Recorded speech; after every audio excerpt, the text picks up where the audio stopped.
Asma Khan is an Indian-born British chef, restaurateur, and cookbook author. She is the owner of Darjeeling Express restaurant and holds a PhD in British constitutional law.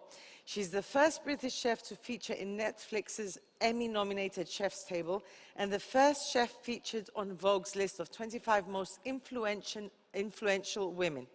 An award-winning cookbook author, Asma's debut cookbook, Asma's Indian Kitchen, won the Gourmand World Cookbook Award in the UK category for Indian cuisine. Her second cookbook, Ammu, was published by Ebury in March 2022. Ladies and gentlemen, give a warm welcome to Asma Khan.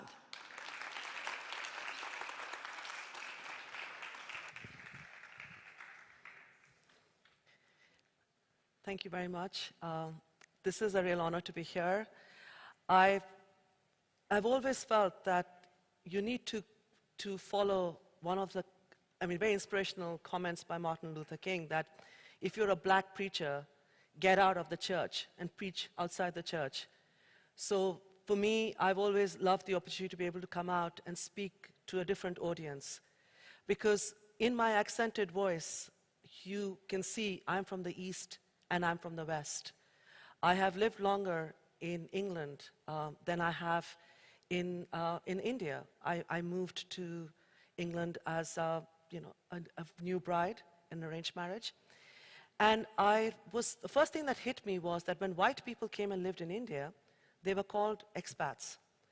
But when people like me moved to England, we were called the polite names, were migrant, economic migrant, and people asked me as well whether I was a refugee when they saw me, especially dressed the way I was. And I just want to kind of point out one thing, which is very elementary, which is we are all migrants and we are all refugees because the first home we all had was the womb of our mother. Who is still living in that house where you were born? Many of us are not. We leave for different reasons. We leave for economic reasons, we leave for financial, for love, for education. This is part of the way human life goes on. But the labeling of people and the abuse that comes from it, in England, unfortunately, the right-wing press is obsessed with the number of people that are arriving by dinghy, a very precarious journey. And the word refugee has almost become like an abuse. And you might be wondering why a chef is talking about these things. I just want to say a little bit about what it is to be a female Muslim immigrant chef in Britain. There are not many around. And it is a very isolated place to be. And I saw that you were all the mention of Netflix and Chef's Table. This was a real turning point because they had never featured anyone from UK, not just from England before. And after the episode came out, a lot of people said, wow, you broke the glass ceiling, you've shattered all the kind of misconceptions people have. And my first reaction was that I do not want to be in a place surrounded by glass. There is no ceiling I want to break. I need to bring the entire edifice down. I think this is what all of us need to think of. Because this whole idea that, a token person, the token brown face, has made it, and you tick your box of, oh yes, we are a representative of people. We have women, oh yes, look at her. I refuse to go to conferences and to things. I tell them, tell me who else is on the panel.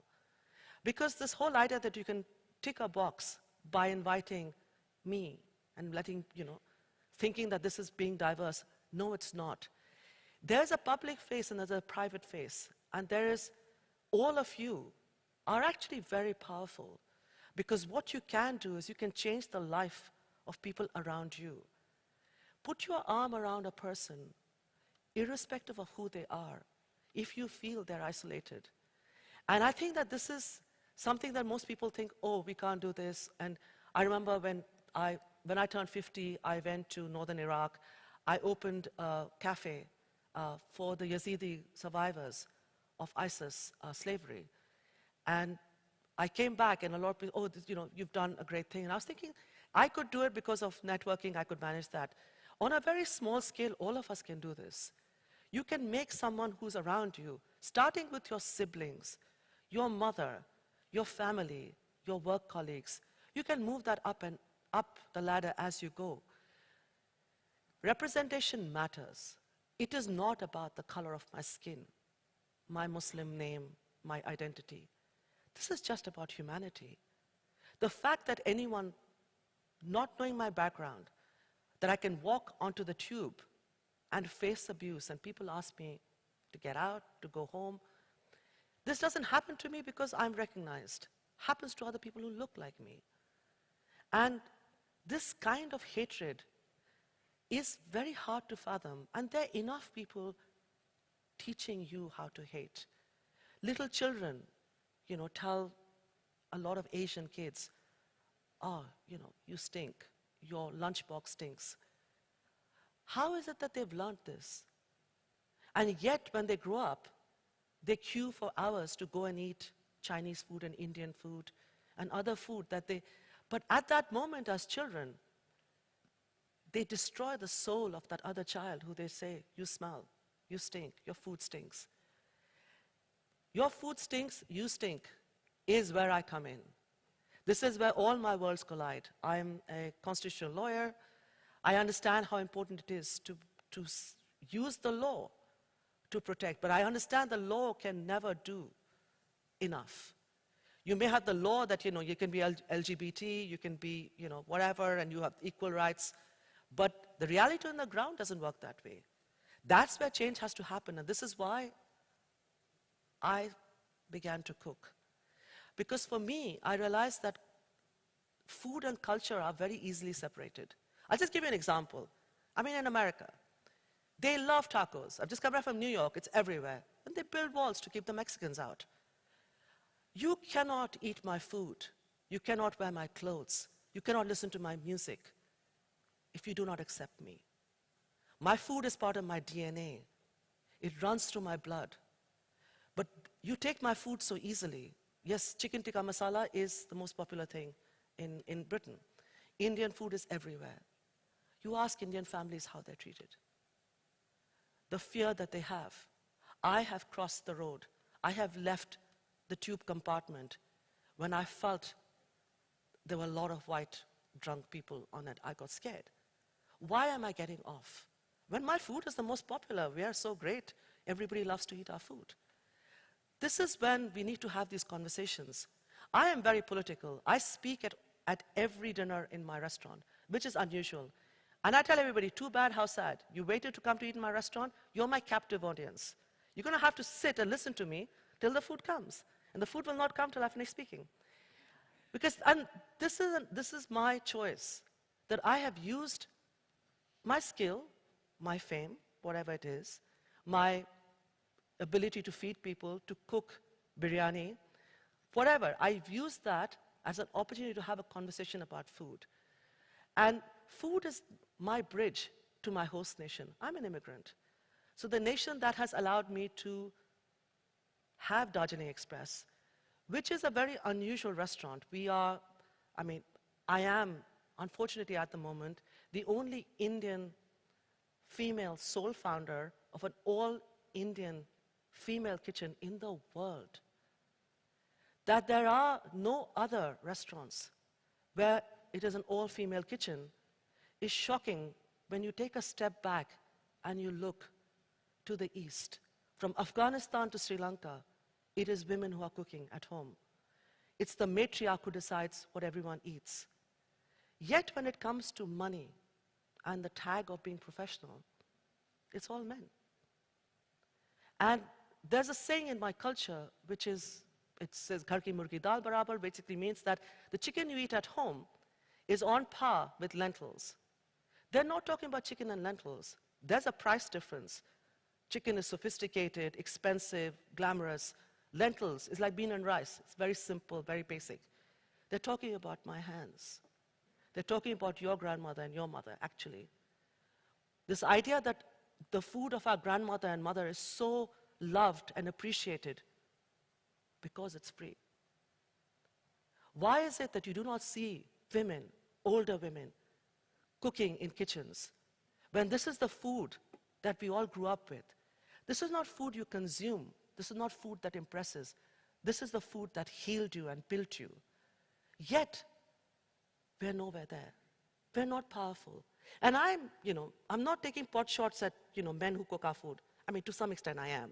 But I think that this idea that you go to culinary school and you cook a food I do not recognize. You cook a food that is easy to mass produce, production line cooking, that you cook to impress. And behind the walls of my kitchen, there's equality. There's actually literally equality even when it comes to wages. But we don't know what's happening behind the walls. There are hardly any women around.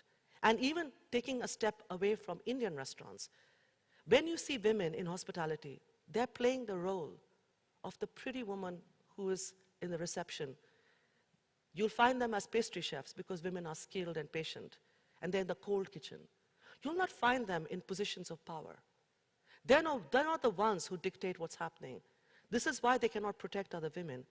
The kind of bullying and harassment that happens in kitchens is staggering. If this happened outside the kitchen, 100%, I mean, I'm not just saying this because I'm a lawyer, that person would go to jail.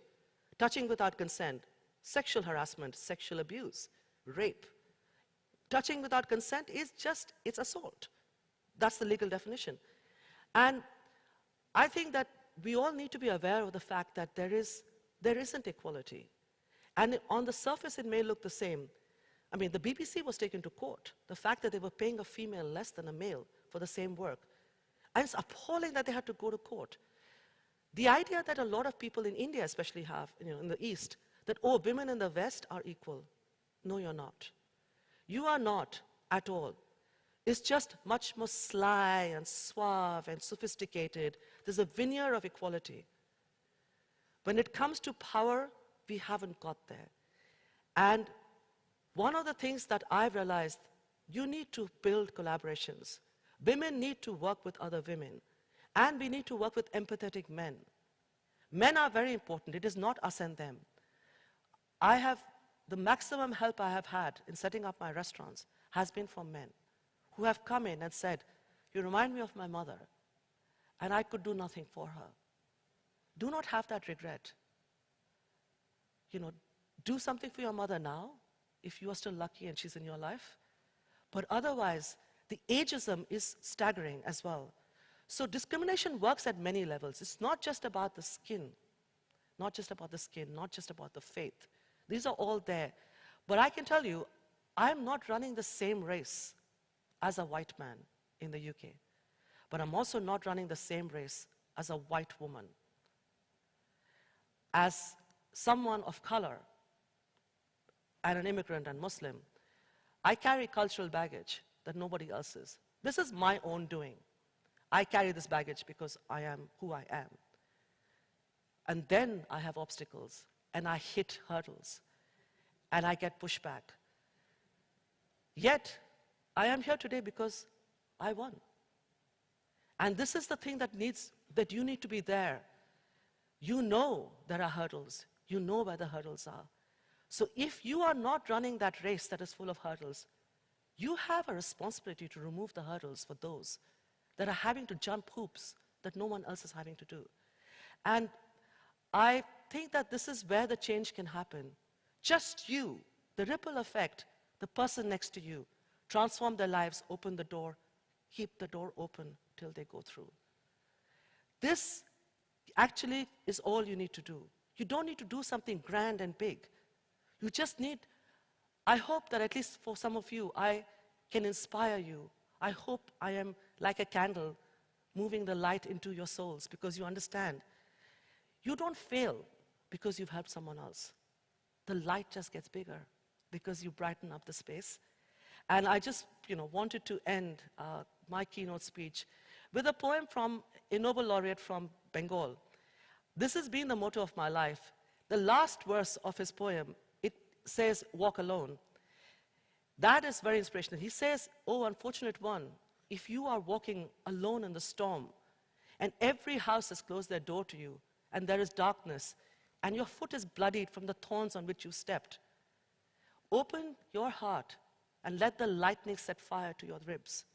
And as you burn, you show the light to those so they know where the thorns are and they don't step there. This is what drives me every day. I wanted to share the poem with you all because many of you will have that moment when you can be the light for other people. And just like night is never endless, day will always come. There are people in dark spaces. You can be the person who shows them the light. You can be the change. And I can tell you one thing, for everything that I've fulfilled in my life, the power of my all-female kitchen, many of women were very deprived and had lots of abuse against them. This is when I feel my most powerful, when I've been able to help someone else. Thank you very much.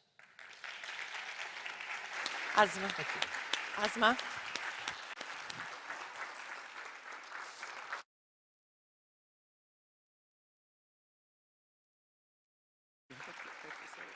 Thank you. Thank you for such an amazing, inspirational talk.